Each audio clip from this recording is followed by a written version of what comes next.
Après l'effroi suscité par l'annonce, puis les questionnements, est venu le temps de dire adieu à Anthony Bourdain.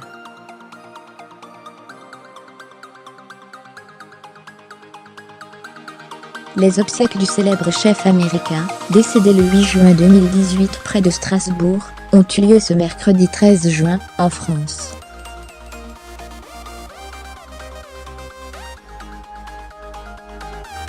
La star de la série Paracnon s'est suicidée par pendaison, à l'aide de la ceinture de son peignoir, dans sa chambre d'hôtel, où son corps sans vie a été découvert par un de ses amis.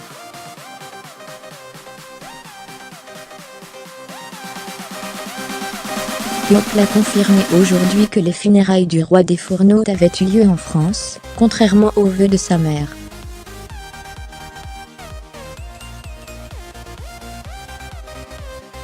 Anthony Bourdain a été incinéré lors d'une cérémonie aussi secrète qu'intime, en tout petit comité.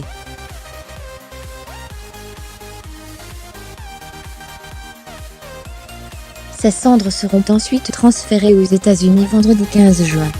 Pendant ce temps, de l'autre côté de l'Atlantique, les hommages se sont multipliés.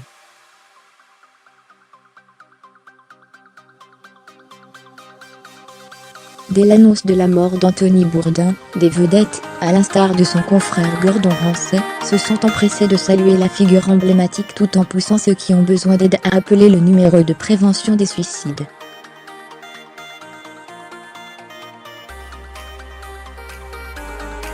Anthony Bourdain souffrait en effet de dépression, lui qui était un fou de travail depuis ses plus jeunes années, y compris lorsqu'il se droguait et buvait à outrance, ce qu'il avait dénoncé dans un livre, Kitchen Confidential, où il dévoilait les coulisses des grandes cuisines.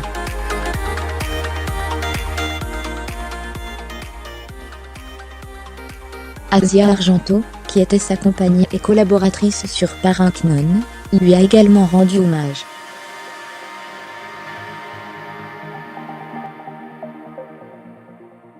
Il était mon amour, mon roc, mon protecteur.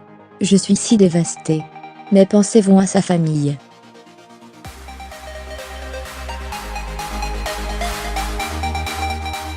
Je vous demande de respecter leur intimité et la mienne, avait-elle écrit le 8 juin, quelques heures après la mort de son ami.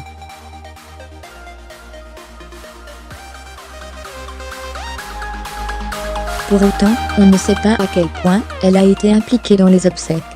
Mais Gladys, la mère d'Anthony, avait plutôt parlé d'Ottavia Busia, son épouse, et mère de sa fille Ariane, 11 ans, pour les préparatifs, arguant que malgré la séparation, ils étaient restés en très bons termes.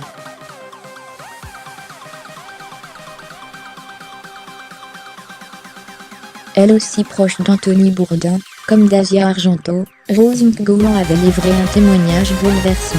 Quand Anthony a rencontré Asia, cela a été une alchimie instantanée.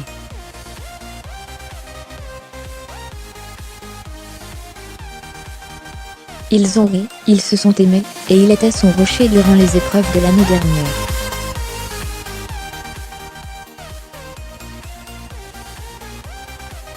Anthony parlait ouvertement de ses démons, il a même écrit un livre à ce sujet. Au début de leur relation, Anthony a dit à un ami commun, qu'il n'avait jamais rencontré quelqu'un qui voulait mourir plus que lui.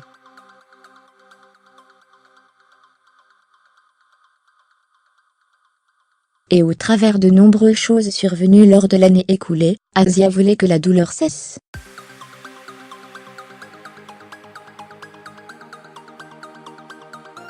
Mais la vérité, c'est que durant le temps qu'ils ont passé ensemble, heureusement, elle a obtenu de l'aide, afin de rester en vie, et vivre un autre jour pour elle et ses enfants.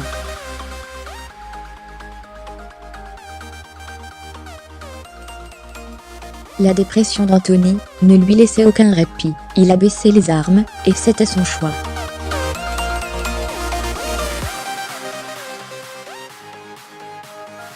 Sa décision, pas celle d'Asia.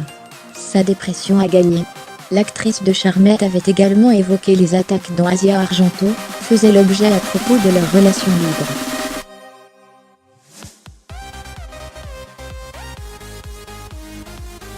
Je sais qu'avant sa mort, Anthony a demandé de l'aide, et pourtant il n'a pas suivi le conseil du médecin.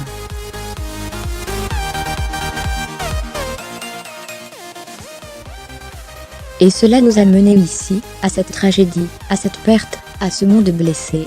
Ne fais pas cette chose sexiste, celle de brûler une femme sur le bûcher du blâme, prévient Rosenblum.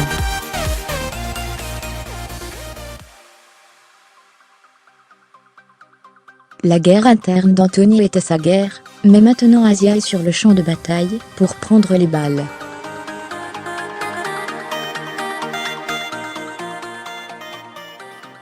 Il n'est en aucun cas juste ou acceptable de la blâmer, ni elle ni quelqu'un d'autre, pas même Anthony.